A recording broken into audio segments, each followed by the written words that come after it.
जय हिंद दोस्तों। कैसे हैं आप सब। मैं ऐसा करता हूं कि आप सभी पढ़ाई कर रहे होंगे तन मन से लगा करके पूरी तरह से। और अब तो नौकरियों की बहार, नौकरियों की बरसात हो रही बिहार में। जहां BSSC 12,000 के प्लस हैं, वहीं बिहार दरोगा का भी जो है कि वैकेंसी आ गया है 1275। और इस तरह से आप लोगों के लिए बहुत ही सुनहरा अवसर आ गया है। अभी नहीं तो कभी नहीं। इसीलिए आप लोग पूरी तरह से तन और मन से जुड़ जाइए, है ना। किसी भी प्रकार का कोई बहाना, किसी भी प्रकार का कोई थोड़ा सा भी नहीं डिस्ट्रैक्शन नहीं चाहिए आपकी पढ़ाई में। केवल और केवल आपकी पढ़ाई होनी चाहिए। समझ रहे हैं ना। अब देखिए कि इस साल तो 1275 की बात किया गया है, जो भेज दिया गया है। हो सकता है सीटें और भी बढ़े चाहे नहीं बढ़े, आपको तो एक सीट चाहिए और आपके लिए 1275 है। इसीलिए आप उस एक सीट के लिए पढ़ाई कीजिए और दिन रात मेहनत कीजिए। दिन रात कहने का मतलब क्या होता है? पढ़ते रहना? नहीं, पढ़ते नहीं रहना कहने का था। आपका फोकस होनी चाहिए पढ़ाई पर, है ना। आपको ये चिंता होना चाहिए कि नहीं, मुझे पढ़ाई करनी है। और 24 घंटा का मतलब, दिन रात का मतलब ये होता है कि पढ़ाई के अलावे आप कुछ मत कीजिए। कुछ का मतलब क्या? सोना नहीं है, बिल्कुल सोना है। खाना नहीं है, बिल्कुल खाना है। नहाना नहीं है, बिल्कुल नहाना है।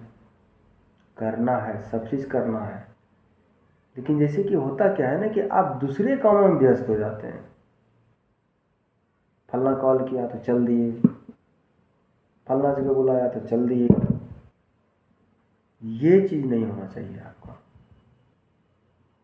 अगर आप पढ़ाई कर रहे हैं तो आप सीधा मना कर दीजिए कि मेरे पास समय नहीं है, बिल्कुल अभी हम कुछ भी नहीं कर सकते हैं, है ना। सीधा मना कर दीजिए। ये होता है 24 घंटा। बाकी आप अपना पढ़िए, है ना। पढ़ाई कीजिए, सोइए। पढ़ाई करने में मतलब क्या? रेगुलर पढ़ाई करना। 8 से 10 घंटा आप जिस दिन आप रेगुलर कर लिए, और ज़्यादा नहीं, आप बस 15 दिन का टारगेट लीजिए। 15 दिन तक लगातार मुझे 8 से 10 घंटा पढ़ाई करनी है। और वो भी लगातार मतलब प्रत्येक दिन 8 से 10 घंटा। और रेगुलर पढ़ना कितना? 2 घंटा, 3 घंटा, मतलब एक बार अगर बैठते हैं तो 2 से 3 घंटा पढ़ाई कीजिए, उससे ज़्यादा नहीं कीजिए, है ना। 2 घंटा कोशिश कीजिए, 2 घंटा कम से कम लगातार पढ़ाई करने का। उसके बाद अगर मन करता है तो ठीक है, पढ़िए, नहीं तो कुछ काम है तो काम कर लीजिए, है ना। तो यही चीज़ है। और मैं पिछले दिन भी आया था, कुछ बताया था। देखिए, मैं विशेष नहीं बता रहा हूँ, मैं ऐसा नहीं मैं पढ़ा रहा हूँ आपको, पढ़ाने के लिए आया हूँ। ऐसा मैं पढ़ाने के लिए नहीं आया हूँ मैं आपको, और ना मैं पढ़ाने के लिए आता हूँ। मैं बस आपको जगाने के लिए आता हूँ, है ना। मैं बस आपको अलर्ट करने के लिए आता हूँ। समझ रहे हैं ना। तो इसीलिए पढ़ाई तो आप लोगों को करनी है, पढ़ाई आपको करनी है, ठीक है ना। और हम केवल जगा रहे हैं, आपको याद दिला रहे हैं कि वैकेंसी है। अगर ये मौका चूक गए, अगर ये मौका हाथ से निकल गया, तो आप समझ लीजिए कि बस नैया आपका मझधार में पड़ जाएगा, बुझ लीजिए। इसीलिए मैं पिछले दिन चर्चा किया था कुछ पद के बारे में, BSSC कुछ पद के बारे में, है ना। जैसे 1275 सीट SI में आया हुआ है, तो बहुत ही बढ़िया मौका है SI का। जो लोग ग्रेजुएट हैं और फिजिकल की योग्यता रखते हैं, तो उन लोगों के लिए जो है कि एसआई भी एक बहुत बेहतर मौका है, बहुत ही बेहतर मौका है। और जिन लोगों का फिजिकल नहीं हो पा रहा है, फिजिकल में कमी है ना, जैसे हाइट होता है ना, मेनली हाइट होता है, हाइट जिसका नहीं है उतना, तो वो तो खैर बीएसएससी पर लगेंगे। लेकिन जिन लोगों का हाइट भी है, फिजिकल की योग्यता रखते हैं, उनके लिए दो मौका है, बीएसएससी का भी मौका है और उधर भी मौका है। बात समझ रहे हैं ना? तो इसीलिए आप लोग लग जाइए, अभी नहीं तो कभी नहीं, है ना। ये बहुत बड़ा मौका मिला है, बहुत बड़ा अपॉर्चुनिटी मिला आपको। इससे बेहतर अपॉर्चुनिटी मिलेगा आगे कि नहीं मिलेगा, कोई नहीं जानता है। और ज़्यादा संभावना है कि आगे अपॉर्चुनिटी इस प्रकार से नहीं मिलेगा। इसीलिए आप लोग पूरा झोंक दीजिए अपने आप को, टोटल 24/7, है ना, 24/7 अपने आप को झोंक दीजिए। कैसे करना है, आप ही को करना है। बाकी मैं बीएसएससी के पोस्ट के बारे में बता रहा था। मेरा कहना ये था, मैं ये कहने के लिए आया हूँ कि जो लोग ऑफिस वर्क करना चाहते हैं वो पहले क्लर्क को प्रेफरेंस करेंगे, समझ रहे हैं। और जो लोग फील्ड वर्क को प्रेफरेंस करते हैं, यानी फील्ड में काम करना चाहते हैं, घूम घूम करके यहाँ जा करके पंचायत में काम करना है, तब आप जो है कि राजस्व कर्मचारी और पंचायत सचिव को चुनेंगे, समझ रहे हैं। और फील्ड वर्क में भी अगर आप चाहते हैं, फील्ड वर्क तो करेंगे लेकिन पंचायत सचिव पहले चुने कि राजस्व कर्मचारी पहले चुने। तो मेरा जहाँ तक मानना है कि वो राजस्व कर्मचारी ठीक है, राजस्व कर्मचारी ठीक है पंचायत सचिव की अपेक्षा फील्ड वर्क में। और फील्ड वर्क का मतलब होता है कि आप जब आप इन दोनों पद पर आप चयन होंगे, आपको पढ़ाई का समय नहीं मिलेगा, आगे के प्रिपरेशन का समय नहीं मिलेगा, समझ रहे हैं ना। अब पंचायत सचिव को मिल सकता है, हो सकता है, लेकिन राजस्व कर्मचारी में तो नहीं मिलता है, क्योंकि राजस्व कर्मचारी का जो पद होता है वो लॉ एंड ऑर्डर से जुड़ा होता है, समझ रहे हैं ना। ये एक एडमिनिस्ट्रेशन का पावर है, ये पद है, एडमिनिस्ट्रेशन का पद है ये, है ना। ये एडमिनिस्ट्रेशन से डायरेक्ट जुड़ा है कर्मचारी का, इतना बात याद रखिएगा। तो एडमिनिस्ट्रेशन मतलब लॉ एंड ऑर्डर आ जाता है, और जहाँ लॉ एंड ऑर्डर की बात होती है तो वहाँ पर नौकरी थोड़ा सा टफ हो जाता है, समझ लीजिए। छुट्टी तो बहुत मुश्किल की बात होती है। और अब तो आप जान ही रहे हैं कि दूसरे ज़िला में जो है कि पोस्टेड किया जा रहा है, अपना ज़िला तो मिलता नहीं है, होम डिस्ट्रिक्ट तो नहीं मिलता है, दूसरे ज़िला में रह के काम करना पड़ेगा आपको। तो दूसरे ज़िला से अपना घर आना थोड़ी सी समस्या होती है, छुट्टी जल्दी नहीं मिलती है ना। तो थोड़ा सा राजस्व कर्मचारी का पद टफ है, लेकिन विशेषता क्या है इसका, राजस्व कर्मचारी को आगे चल करके प्रमोशन है।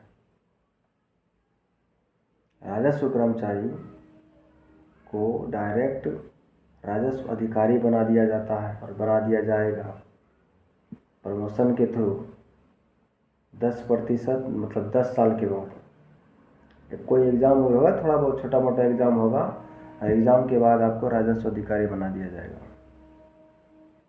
समझ रहे हैं ना। और राजस्व अधिकारी मतलब समझ रहे हैं ना, अंचल अधिकारी। राजस्व अधिकारी के पद पर आप चले गए, समझ लीजिए आप अंचल अधिकारी निश्चित रूप से बनेंगे, ठीक है ना। तो यही चीज़ है। क्लर्क में भी क्या है कि क्लर्क में कुछ चीज़ों में वांछित योग्यता है, कुछ पद पर वांछित योग्यता है, कंप्यूटर टंकन ये सब जो है कि है। और कुछ पदों में वांछित योग्यता नहीं है, केवल तकनीकी योग्यता है। तकनीकी योग्यता मतलब आपके पास सर्टिफिकेट होनी चाहिए, समझ रहे हैं ना, सर्टिफिकेट होनी चाहिए आपको कंप्यूटर का, टंकन का, है ना, DCA है ना, सर्टिफिकेट होना चाहिए। इसलिए जो लोग चाहते हैं कि हम आगे का तैयारी करें, आगे का प्रिपरेशन करें, तो वो लोग पंचायत सचिव और राजस्व कर्मचारी पहला प्रेफरेंस नहीं देंगे, क्योंकि उनको पढ़ने का मौका नहीं मिलेगा। अगर क्लर्क के पद पर रहते हैं तो मौका आपको मिल जाएगा। क्यों? क्योंकि 10 बजे से लेकर के 4 से 5 बजे तक आपको काम करना है ऑफिस में, उसके बाद तो आप फ्री हैं, उसके बाद आपको कुछ नहीं करना है, समझ रहे हैं ना। 10 से पहले भी आपको कुछ नहीं करना है, 4-5 के बाद भी आपको कुछ नहीं करना है, सीधा घर आना है। दूसरी बात, क्लर्क को होम डिस्ट्रिक्ट मिल रहा है, अपने ही डिस्ट्रिक्ट में काम रहना है उसको। लेकिन ये जो राजस्व कर्मचारी और जो पंचायत सचिव है, इसको अदर डिस्ट्रिक्ट में भेज दिया जा रहा है, समझ रहे हैं। ये आपको बेनिफिट हो जाएगा फिर क्लर्की के पद में, वही राजस्व कर्मचारी और पंचायत सचिव में नहीं होगा। क्या समझ पा रहे हैं? तो इसीलिए ये चीज़ आप ध्यान में रखिएगा, आप सोच लीजिए, विचार कर लीजिए क्या करना है। राजस्व कर्मचारी का पद बहुत प्रेशर का भी पद है, प्रेशर पड़ता है बड़ा जोर से, है ना। डायरेक्ट मीटिंग होती है ADM से, डायरेक्ट मीटिंग होती है DCLR से, समझ रहे हैं ना। हाँ, DM से मीटिंग होती है, तो DM के साथ तो कभी कभार मीटिंग होती है, कुछ विशेष बातों को लेकर के मीटिंग होती है ना। लेकिन आपका DCLR तो मीटिंग लेते रहते हैं, ये जान लीजिए। कब बुला लेने का नाम मुश्किल है, संडे को बुला लेते हैं, छुट्टी के दिन मीटिंग में, ये स्थिति है। दूसरी बात मैं ये कहना चाह रहा था कि जो लोग फॉर्म भर रहे हैं, तो जो आरक्षण कोटि में आते हैं, वो BC और EBC में ध्यान रखेंगे, ये कैटेगरी आपका मिस नहीं होना चाहिए, BC और EBC, समझ रहे हैं ना। और BC और EBC के साथ साथ नॉन क्रीमी लेयर बनना चाहिए दोनों का। और ये जो नॉन क्रीमी लेयर बनाइएगा, ये बिहार वाला बनाइएगा, केंद्र वाला नहीं, समझ रहे हैं ना। बिहार वाला, केंद्र वाला अलग बनता है नॉन क्रीमी लेयर, बिहार वाला अलग बनता है, ये ध्यान रखिएगा आप लोग, उस समय आपको दिक्कत हो सकता है। बिहार के फॉर्म भरने के लिए अलग बनता है नॉन क्रीमी लेयर, और सेंट्रल वाला जो होता है वो एक अलग नॉन क्रीमी लेयर बनता है, इसलिए मिस्टेक नहीं कीजिएगा। ये बात, सारी बातें मैं इसलिए बारीक से बता रहा हूँ क्योंकि छोटा छोटा मिस्टेक होगा, और यही छोटा छोटा मिस्टेक आपको ले डूबेगा। कल होकर के सब चीज़ हो जाएगा, ये छोटा सा मिस्टेक के कारण आप बाहर हो जाइएगा, इसलिए ये मिस्टेक नहीं कीजिएगा। और मैं क्या कहूँ, विशेष ये है कि आप लोग पढ़ाई कीजिए, है ना, नियमित पढ़ाई कीजिए, छोटा छोटा टारगेट बनाइए कि आज या कल तक में इस चीज़ को पढ़ के फिनिश करेंगे, है ना। 4 दिन में सारा चीज़, ये फलना टॉपिक को पढ़ के अच्छा से समझ करके फिनिश करेंगे। टॉपिक वाइज फिनिश कीजिए, प्रैक्टिस सेट तो लगाते रहिए। जो शुरुआत किए हैं अभी, जो अभी तैयारी का स्टार्ट किए हैं, तो उसको प्रैक्टिस सेट से कोई फ़ायदा नहीं होगा। उसके लिए मैंने कहा था कि आप पहले SPD का कुछ काम कर ले, SPD को पढ़ लीजिए 2-4 बार, पढ़िए, रटिए मत, पढ़िए, है ना। धीरे पढ़ते पढ़ते पढ़ते याद होने लगेगा, रटिएगा नहीं, रटिएगा तो फिर ज़्यादा नहीं हो पाएगा पढ़ाई। पढ़िए, SPD को स्पीड से पढ़िए, कोशिश कीजिए SPD को 10 बार पढ़ जाए, है ना। पढ़ जाए 10 बार उसको 2 महीना में, ऐसा दिमाग लगाइए कि तब ना, तब होगा। तो मैं आप लोगों को पढ़ाने तो नहीं आता हूँ, बस मैं आप लोगों को जगाने आता हूँ, क्योंकि जब जागो तभी सवेरा, है ना। तो अभी भी जगिए, अभी भी जग जाइए, और अभी नहीं जगे तो फिर बहुत मुश्किल हो जाएगा, बहुत मुश्किल हो जाएगा। इसलिए आप लोग ध्यान से पढ़ाई कीजिए, है ना। कोशिश कीजिए कि 8 से 10 घंटा प्रत्येक दिन पढ़ें। 15 दिन का टारगेट लीजिए, 15 दिन तक लगातार 10 घंटा पढ़ना है ना। फिर 15 दिन तक का अगर टारगेट पूरा हो गया, फिर 15 दिन का टारगेट लीजिए। ऐसे करके आपका आदत बनेगा पढ़ाई का, और तब जा कर के आप जो है कि अचीव कर पाएंगे। समझ रहे हैं ना। सफलता आसानी से नहीं मिलती है, थोड़े बहुत मेहनत, थोड़े बहुत नहीं, बहुत मेहनत करना पड़ता है, तब सफलता मिलती है। इसीलिए मैं कहूँगा कि बस केवल पढ़ाई सोचिए और कुछ मत सोचिए। समझ रहे हैं। तो चलिए ठीक है, जय हिंद, गुड नाइट। मिलते हैं फिर नेक्स्ट वीडियो में, और अच्छे से सब्सक्राइब, लाइक कीजिए, शेयर भी कीजिए अगर अच्छा लगता है तो। धीरे धीरे मैं आ रहा हूँ, धीरे धीरे, थोड़ा सा लिंक टूट गया है, ये लिंक बना रहा हूँ धीरे धीरे, आप लोगों से जुड़ने की कोशिश कर रहा हूँ।